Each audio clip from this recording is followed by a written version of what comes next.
الحمد لله رب العالمين. أشهد أن لا إله إلا الله وحده لا شريك له، وأشهد أن سيدنا ومولانا محمدا عبده ورسوله، صلى الله تبارك وتعالى عليه وعلى آله وأصحابه وذرياته أجمعين. أما بعد، فأعوذ بالله من الشيطان الرجيم. بسم الله الرحمن الرحيم. يا أيتها النفس المطمئنة ارجعي إلى ربك راضية مرضية فادخلي في عبادي وادخلي جنتي. صدق الله مولانا العلي العظيم.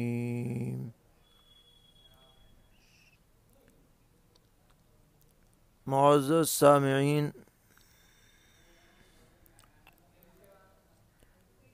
طبیعت بہت افسردہ اور بوجھل ہے.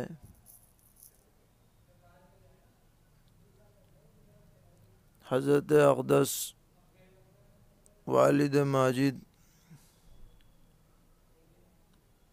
امیر الہند حضرت مولانا قاری سید محمد عثمان صاحب منصور پوری نور اللہ مرقدہ، جن کو ہم ادب اور محبت کے جذبات کے ساتھ بچپن سے اب بھی کے نام سے پکارتے رہے، ان کی وفات کا غم تازہ ہے اور کبھی بھی اس کی طرف سے خیال ہٹتا نہیں ہے، اور ایسا محسوس ہو رہا ہے جیسے ہم گھنی چھاؤں سے نکل کر کھلی ہوئی دھوپ میں آ گئے ہیں اور ایک بڑا بوجھ ہمارے سر پر رکھ دیا گیا ہے.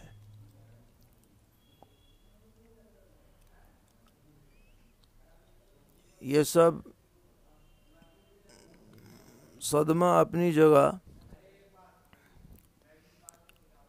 لیکن ایک حدیث پیش نظر ہے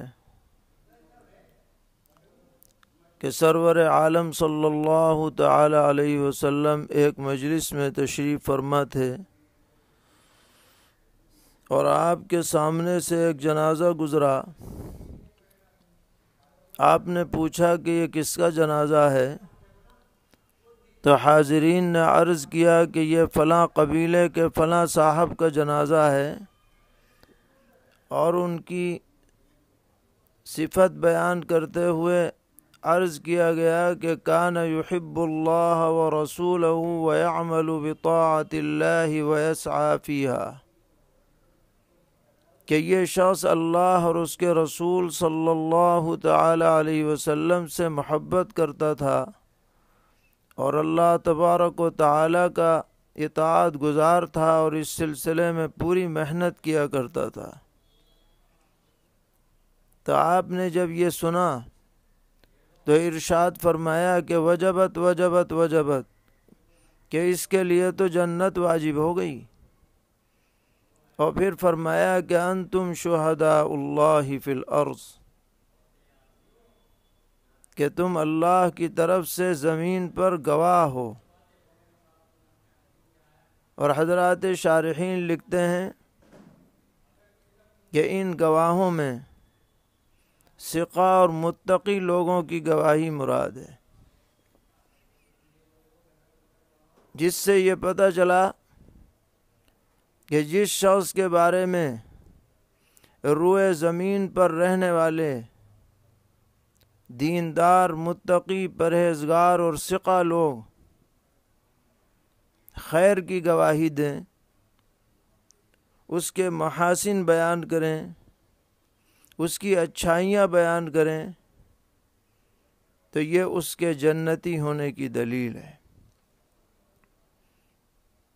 یہی بات آج ہم اپنے پیارے اور مشفق والد ماجد رحمہ اللہ تعالی کے بارے میں دیکھ رہے ہیں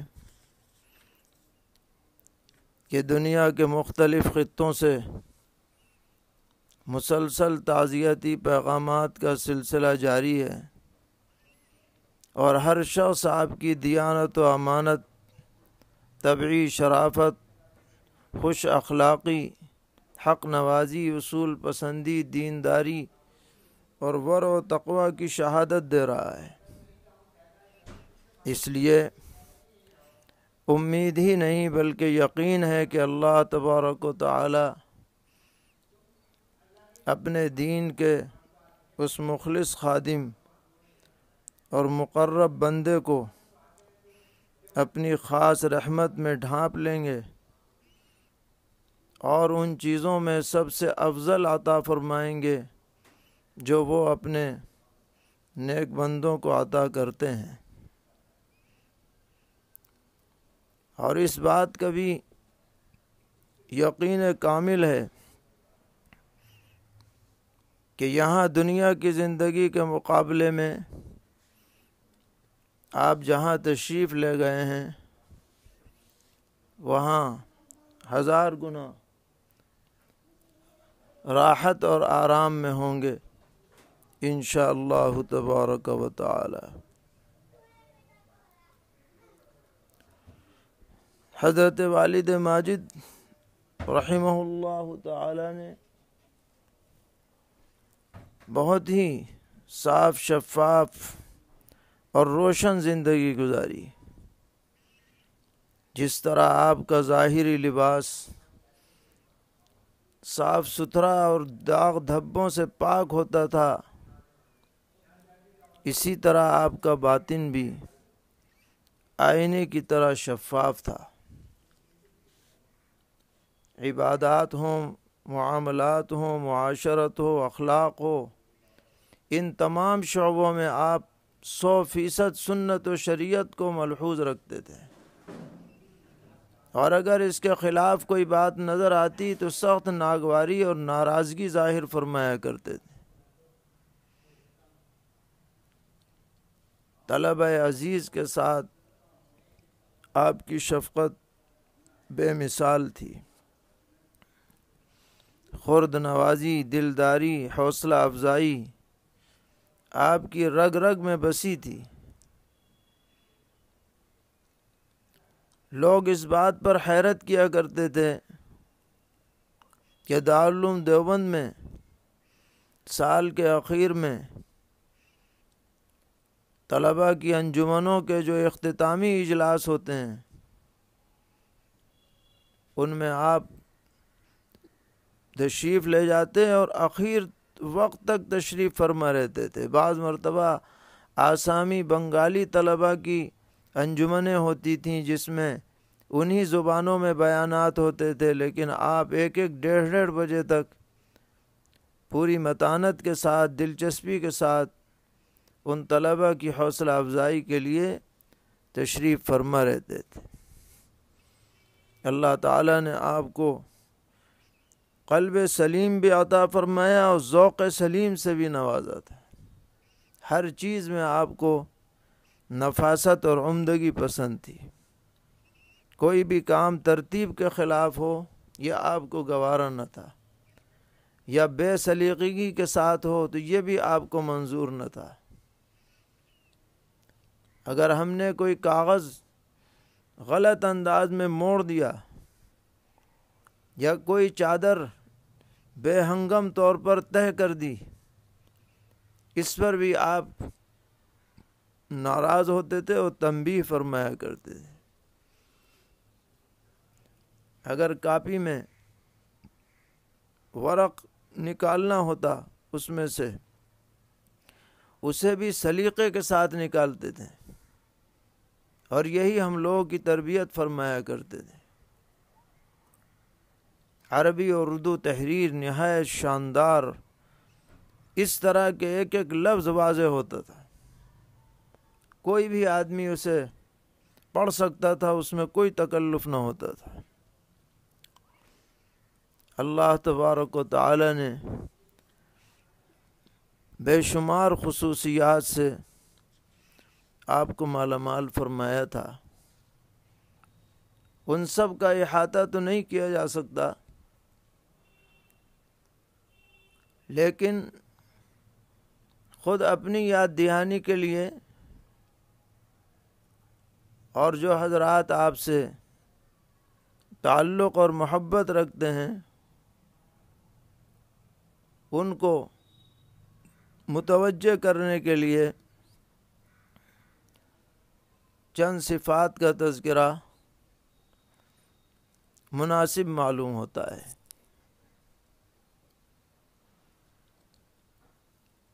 سب سے پہلی صفت جو آپ کی ایک نہایت ممتاز خوبی تھی وہ ورع و تقوی کی صفت تھی۔ پوری زندگی ہمارے سامنے ہے، خلوت میں بھی اور جلوت میں بھی آپ ہر طرح کے گناہ سے بچنے کی پوری کوشش فرمایا کرتے تھے۔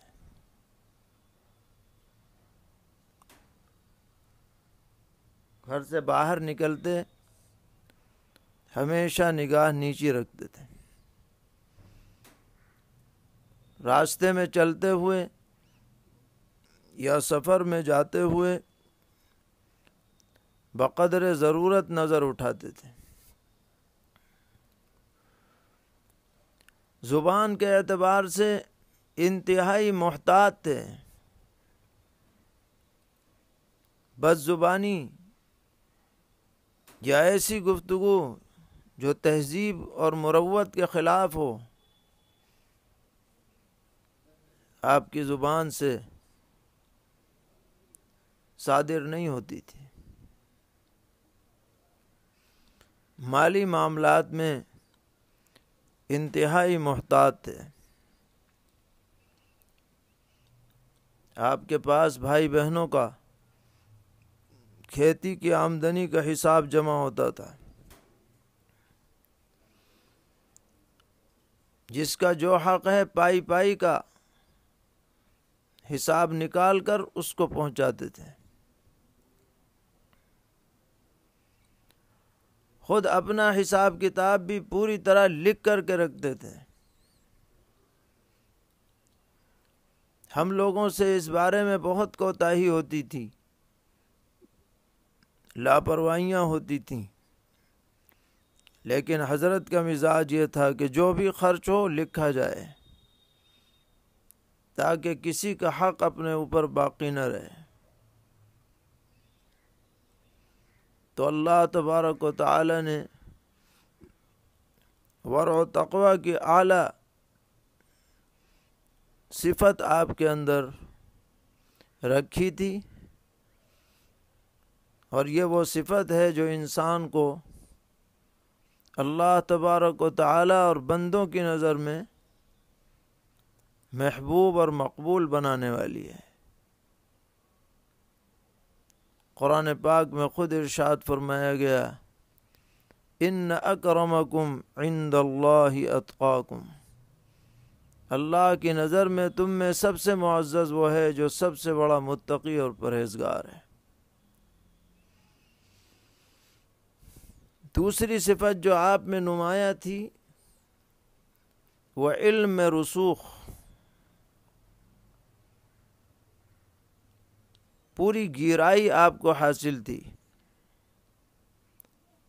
سطحی مطالعہ، روا روی، سرسری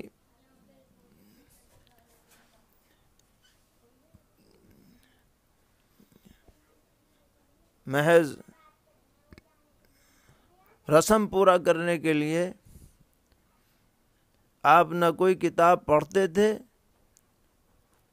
اور نہ کسی مضمون پر اس طرح روا روی والی نظر ڈالتے تھے، بلکہ آپ کا علم بڑا گہرا اور مستحکم تھا، اور حضرات اکابر دیوبند رحمہم اللہ تعالی سے پوری طرح ہم آہنگ تھا۔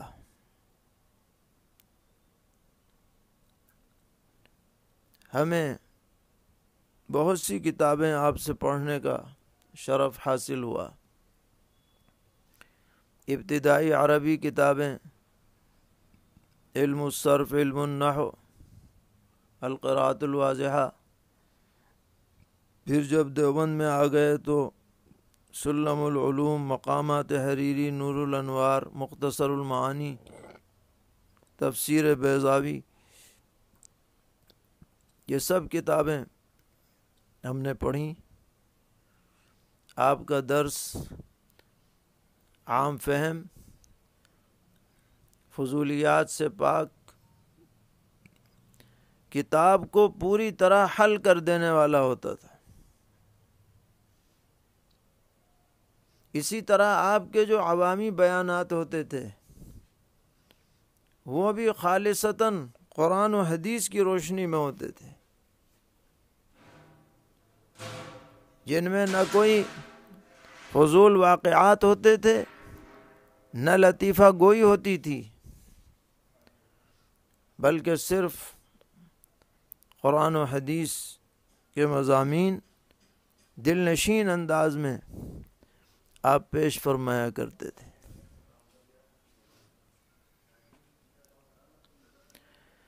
تیسری صفت آپ کی تھی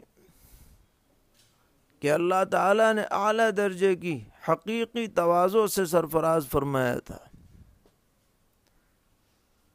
آپ کی چال ڈھال، نشست برخاست، گفتگو، ہر چیز سے یہ صفت جھلکتی تھی۔ پھر لوگوں کے ساتھ آپ کا کردار، برتاؤ، اس میں بھی متواضعانہ شان نظر آتی تھی۔ جلسوں اور پروگراموں میں آپ تشریف لے جاتے تو جیسا جلسے والے ترتیب بناتے اسی کے موافق آپ بیان فرماتے تھے۔ اکثر آپ ہی کے بیان پر دعا ہوتی تھی، آپ پوری بشاشت کے ساتھ انتظار فرماتے، اور اس درمیان اگر کوئی بستی اور گاؤں کا آدمی اصرار کرتا کہ حضرت میرے یہاں کچھ دیر کے لیے تشریف لے چلیں، تو آپ اس کی دلداری کے لیے اس کے گھر بھی تشریف لے جاتے تھے، جس سے لوگوں کی خوشی کا کوئی ٹھکانہ نہیں رہتا تھا، اور آپ کی محبت اور انسیت ان کے دلوں کے اندر پیدا ہو جاتی۔ دسیوں ایسے واقعات ہیں کہ کوردہ دیہاتوں میں آپ تشریف لے گئے اور ایک معمولی آدمی کی دعوت پر چلے گئے اور معمولی جلسوں میں تشریف لے گئے جہاں 10 20 15 آدمی سننے کو موجود تھے، لیکن آپ پوری بشاشت کے ساتھ وہاں تشریف لے جاتے اور بیانات فرماتے تھے۔ یہ آپ کے تواضع کی کھلی ہوئی دلیل ہے۔ آپ کی چوتھی صفت حق نوازی۔ جہاں آپ ذاتی معاملات میں بہت زیادہ نرم اور شفیق اور مہربان واقع ہوئے تھے، وہاں دینی غیرت کے مقابلے میں آپ کے غصے کی کوئی تاب نہیں لا سکتا تھا۔ حق کے خلاف کوئی بات ہو، اہل سنت والجماعت کے نظریات کے خلاف کوئی تحریک ہو، کوئی گناہ کا کام ہو، کوئی بد عملی ہو، آپ کو ایسا جلال آتا تھا کہ سامنے والا اس کا تحمل نہیں کر سکتا تھا۔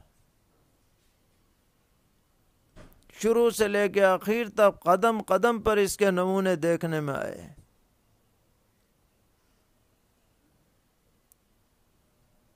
چنانچہ آپ فرق باطلہ اور افکار زائغہ کے سلسلے میں ہمیشہ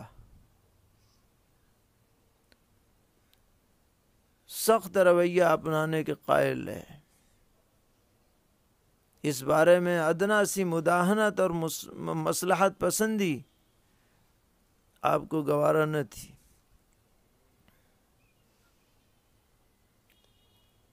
چاہے وہ تحفظ ختم نبوت کا معاملہ ہو یا دفاع صحابہ کا معاملہ ہو، آپ نے کسی بھی برائی کی کوئی پرواہ نہیں کی اور جو حق بات تھی اس کو ڈنکے کی چوٹ پر کہا. حتیٰ کہ بعض مواقع پر کسی رشتہ داری کا بھی خیال نہیں کیا اور جو حق کا پیغام تھا اسے قریہ قریہ تک پہنچایا. اس میں ذرہ برابر بھی آپ نے کوتاہی نہیں فرمائی، اور یہی مزاج آپ نے اپنے متعلقین کا بنایا. بار بار یہ فرمایا کرتے تھے کہ جو اہل سنت والجماعت کے طریق پر نہیں ہے اس سے ہمارا کوئی تعلق نہیں. ہماری رشتہ داری، ہماری قرابت اور ہمارا جو بھی رشتہ ہے وہ اسی وقت تک ہے جب تک کہ دین اور شریعت کے خلاف نہ ہو. اگر دین اور شریعت اور نظریہ برحق کے خلاف ہوگی کوئی بات، تو اس میں کوئی رشتہ داری اور قرابت نہیں ہے. یہ آپ کی زندگی کا بہت ہی روشن باب ہے. اسی طرح آپ کی 5ویں صفت جس کو ہر لمحے محسوس کیا جا سکتا تھا، وہ سرور عالم حضرت محمد مصطفیٰ صلی اللہ تعالی علیہ وسلم سے سچی اور دلی محبت تھی، عجیب و غریب انداز کی. چنانچہ جب آپ بیان فرماتے یا درس دیتے اور درمیان میں نبی اکرم صلی اللہ تعالی علیہ وسلم کا نام نامی اس میں گرامی آتا تو آپ دل کی گہرائیوں سے رسول اللہ صلی اللہ تعالی علیہ وسلم 10 مرتبہ بھی آتا تو پورا نام لیتے تھے، اور ہر مرتبہ یہ محسوس ہوتا تھا کہ دل کی عمیق گہرائیوں سے محبت کے جذبات کے ساتھ یہ نام نکل رہا ہے. اور ہم نے یہ بھی سنا اور دیکھا کہ اکثر بیان کے اخیر میں جب دعا فرماتے تو دعا کا اختتام اس جملے پر ہوتا تھا: اللہم اجمع بیننا و بینہ کما آمنا به ولم نرہ ولا تفرق بیننا و بینہ حتی تدخلنا مدخلہ. جس کا ترجمہ یہ ہے کہ اللہ، ہم نے نبی اکرم علیہ الصلاۃ والسلام کو اپنی آنکھوں سے دنیا میں تو نہیں دیکھا ہے، لیکن آپ ہمیں آخرت میں انہی کے ساتھ جمع فرما دیجیے گا، اور جب تک ہم آپ کی جگہ میں داخل نہ ہو جائیں ہمیں آپ سے الگ مت رکھیے گا. بہت ہی دل کی گہرائی سے آپ یہ دعا فرماتے تھے، اور اکثر یہ دعا کرتے ہوئے آواز گلوگیر ہو جاتی تھی. یہ آپ کی محبت رسول کی کھلی ہوئی نشانی اور دلیل ہے. زندگی میں سنت کا اتباع ہر موقع پر کرنے کا اہتمام رہا، اور آپ نے جو ہندوستان میں بالخصوص تحفظ ختم نبوت کے سلسلے میں جو عظیم الشان قربانیاں پیش فرمائی ہیں، یہ دراصل اسی عشق نبوی کی بنیاد پر تھیں۔ آپ رد قادیانیت کی محنتوں کو عبادت سمجھ کر کے انجام دیتے تھے، اور اس میں کوئی دو رائے نہیں ہے کہ جس طرح اس موضوع پر آپ کو شرح صدر اور بصیرت حاصل تھی، بہت کم لوگوں کو اس طرح کی صلاحیت اس بارے میں میسر آتی ہے۔ نزول عیسیٰ، ظہور مہدی اور ختم نبوت، ان تینوں موضوعات پر آپ کی تربیتی پروگراموں میں جو تقریریں ہوتی تھیں وہ لوگوں کے سینوں کو کھول دیتی تھیں، اور ایک ایمانی تازگی اس سے محسوس ہوتی تھی۔ بہت سے لوگ کہا کرتے تھے کہ یہ تو ایک بے ضرورت موضوع ہے، اس کو یوں اٹھا دیا گیا ہے، خواہ اسے پھیلایا جا رہا ہے، لیکن حضرت رحمت اللہ علیہ پورے شرح صدر کے ساتھ اس کام میں لگتے تھے، اور یہ سمجھتے تھے کہ یہ ان کے لیے عظیم الشان صدقہ جاریہ اور ذریعہ نجات ہے۔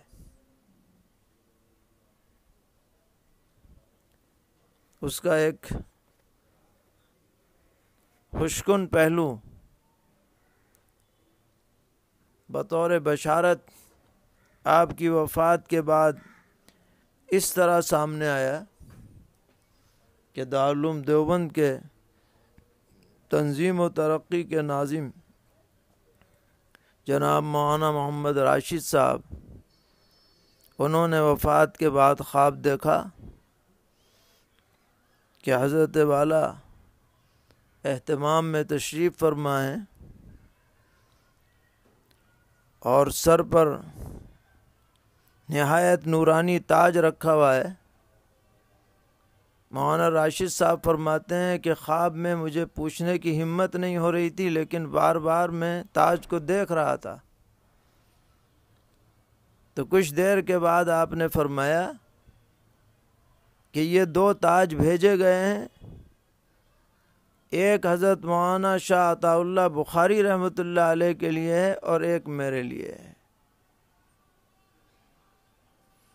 یہ خواب تعبیر کا محتاج نہیں ہے، اس سے یہ پتہ چلا کہ جس طرح حضرت امیر شریعت مولانا شاہ عطا اللہ بخاری رحمۃ اللہ علیہ کی ختم نبوت کے سلسلے میں قربانیاں اللہ تعالیٰ نے قبول فرمائیں، اسی طرح حضرت والد ماجد امیر الہند نور اللہ مرقدہ کی یہ محنت بھی عند اللہ قبول ہے، اور آپ کو اس بنیاد پر بھی عزت و تکریم سے نوازا جائے گا، اور نوازا گیا ہے۔ تو یہ آپ کا عشق رسول تھا جو آپ کی ہر نقل و حرکت سے ظاہر ہوتا تھا۔ آپ کی چھٹی اور اہم صفت جو ہم سب کے لیے قابل تقلید ہے، وہ آپ کی صلہ رحمی ہے۔ رشتہ داروں کے حقوق کا آپ نہایت خیال رکھتے تھے۔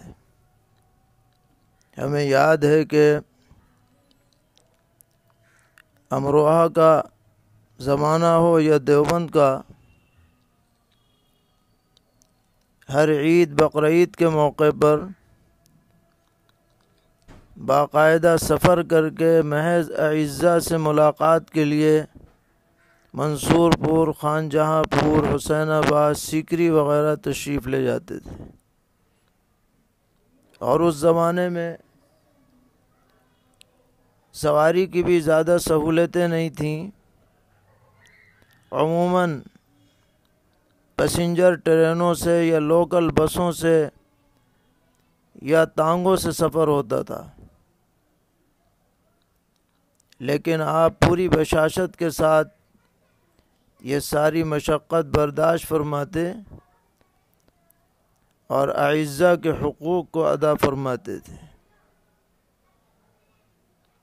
خوشی اور غمی کے مواقع پر خاص طور پر جانے کا اہتمام رکھتے تھے،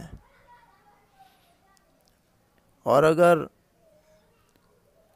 کوئی ضرورت مند ہو اعزاء میں سے تو جس طرح بھی ہو سکتا تھا اس کا تعاون کرنے میں دریغ نہیں فرماتے تھے۔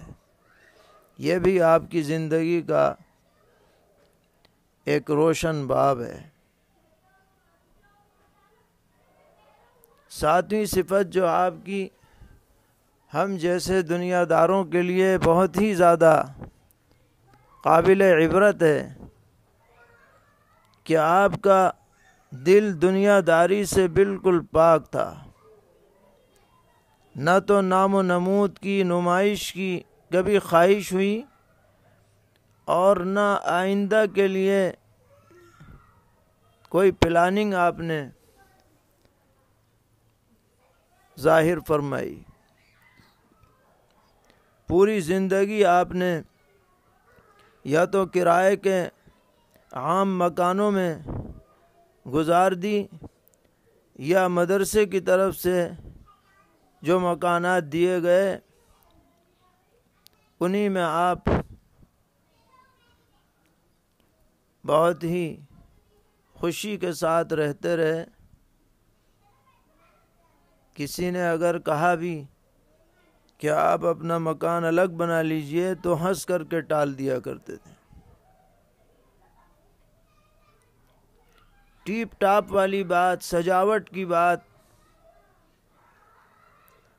ان کی زندگی میں بالکل نہیں تھی۔ گویا وہ رہتے تھے دنیا میں لیکن ان کی ساری توجہ آخرت کی طرف تھی، اور انشاءاللہ آخرت میں انہیں اس کا بھرپور بدلہ ملے گا۔ اللہ کی ذات سے یہی یقین ہے۔ آٹھویں اور ایک اہم صفت یہ بھی ہے کہ فضول گفتگو سے، فضول مجالس سے، فضولیات سے آپ بالکل دور اور نفور تھے۔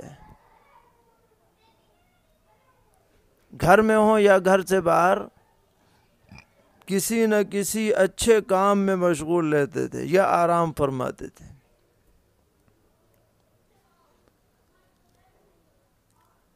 بہت مرتبہ سفر میں دیکھا کہ آرام کا تقاضا ہوا تو آرام، ورنہ تو یا تو کتاب کا مطالعہ ورنہ قرآن پاک کی تلاوت۔ بقدر ضرورت گفتگو فرماتے تھے، خواہ مخواہ کی ادھر ادھر کی گفتگو کسی کے ساتھ بھی نہیں سنی گئی۔ یہ صفت ہم جیسے لوگوں کے لیے بہت زیادہ عبرت اور نصیحت کے قابل ہے کہ اگر ہم اپنا جائزہ لیں تو زندگی کا بڑا حصہ فضولیات میں گزر جاتا ہے۔ حالانکہ نبی اکرم علیہ الصلاۃ والسلام نے فرمایا من حسن اسلام المرء ترکہ ما لا یعنیہ، کہ اچھے مسلمان ہونے کی علامت یہ ہے کہ آدمی لا یعنی باتوں کو چھوڑ دے۔ یہ صفت ہم نے اپنے محسن اور مشفق والد ماجد حضرت ابی رحمہ اللہ تعالی میں پوری طرح محسوس کی۔ آپ کی نویں صفت حسن انتظام، جو بھی انتظامی ذمہ داری آپ کو دی گئی آپ نے اسے بخوبی نبھایا اور حسن و خوبی کے ساتھ تمام مفوضہ امور انجام دیے۔ چاہے دارالعلوم دیوبند میں نظامت دارالاقامہ ہو یا نیابت اہتمام ہو یا اخیر میں معاون اہتمام کی ذمہ داری ہو،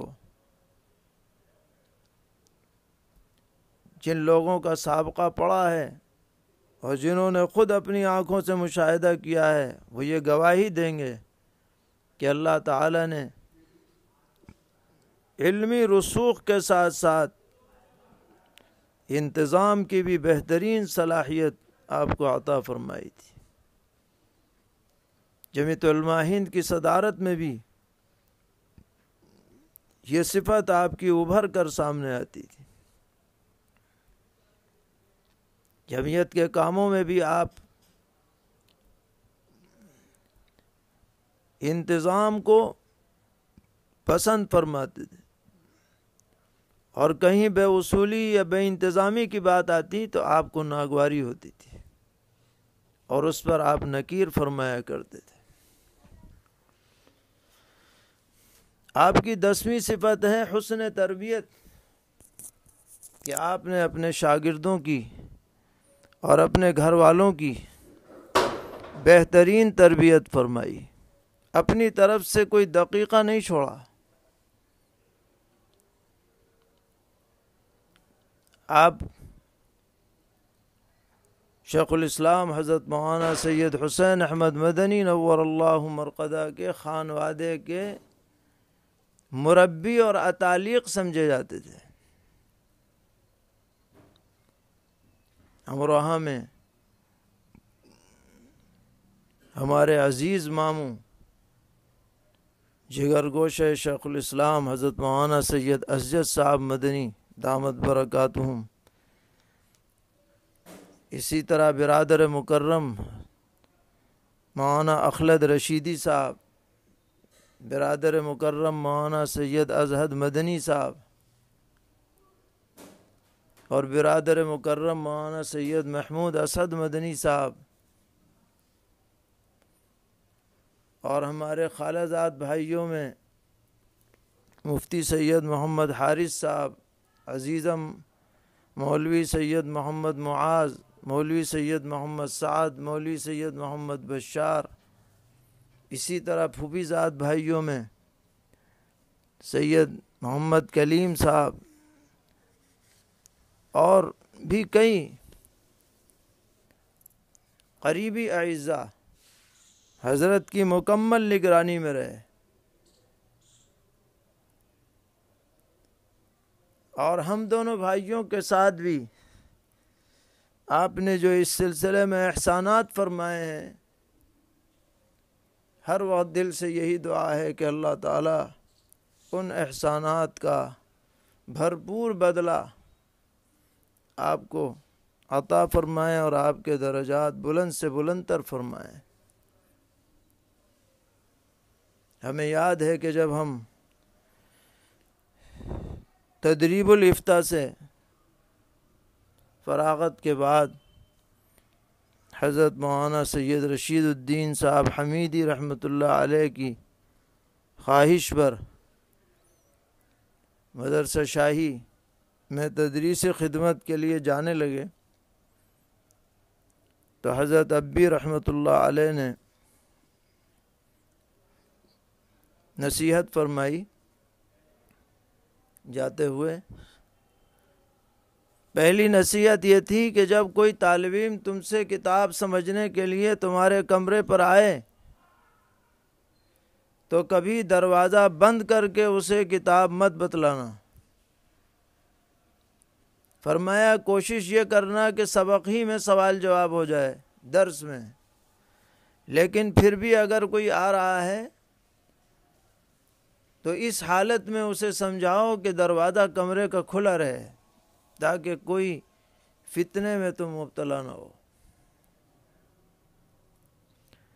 دوسری بات یہ فرمائی کہ کبھی بھی انتظامیہ سے کسی کتاب کے پڑھانے کے بارے میں طلب مت کرنا کہ میں فلاں کتاب پڑھاؤں گا، ہرگز نہیں۔ جو مل جائے اللہ کے بھروسے پر اسے پڑھانا، کتاب چھوٹی ہو یا بڑی اسے مت دیکھنا۔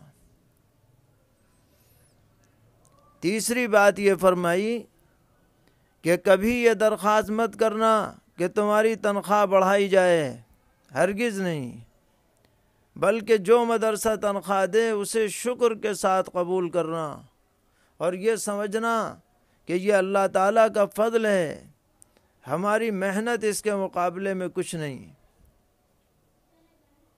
اور چوتھی بات یہ فرمائی کہ کبھی بھی انتظامی معاملات میں از خود دخل مت دینا۔ ہاں، اگر کوئی منتظم تم سے مشورہ لینا چاہے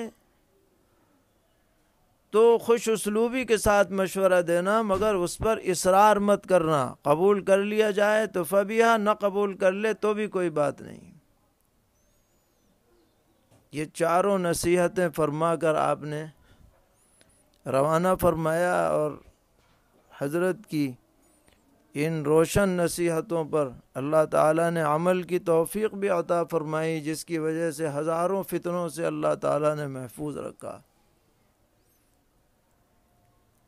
اور پھر یہ نہیں کہ ہم مراد آباد چلے گئے یا عزیزم مفتی محمد عفان سلمہ امروہہ چلے گئے تو آپ بے فکر ہو جائیں، بلکہ آپ وہاں بھی ہماری نگرانی فرماتے رہے۔